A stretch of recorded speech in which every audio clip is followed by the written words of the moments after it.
అమ్మవారి చూపులు ఎంత దిశల వరకు పడ్డాయో అంతవరకు దరిద్రములన్నీ తొలగిపోయి అందరూ ఆనందమును పొందారు. లక్ష్మీదేవి జన్మించింది. ఆనాడు పాలసముద్రం దగ్గర ఉత్సవం జరిగినట్టు జరుగుతోంది. నేను ఇక్కడ నమ్మి ఒక మాట చెప్తున్నాను. ఇవాళ ఈ ఘట్టాన్ని ఎవరు విన్నారో వాళ్ళకి కొన్ని కోట్ల జన్మలు తరమవలసిన దరిద్రం నశించిపోయింది. ఇది పరమ యథార్థం. అందుకని ఆ తల్లి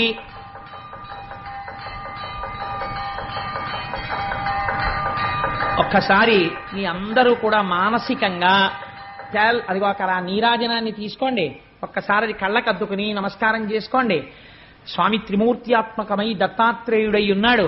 చక్కటి జేగంటలు మోగే ఈ దేవాలయంలోను. అటువంటి పరమ పవిత్రమైనటువంటి లక్ష్మీదేవి యొక్క ఆవిర్భావము జరిగింది. ఇంకా దేవేంద్రుడికి దరిద్రం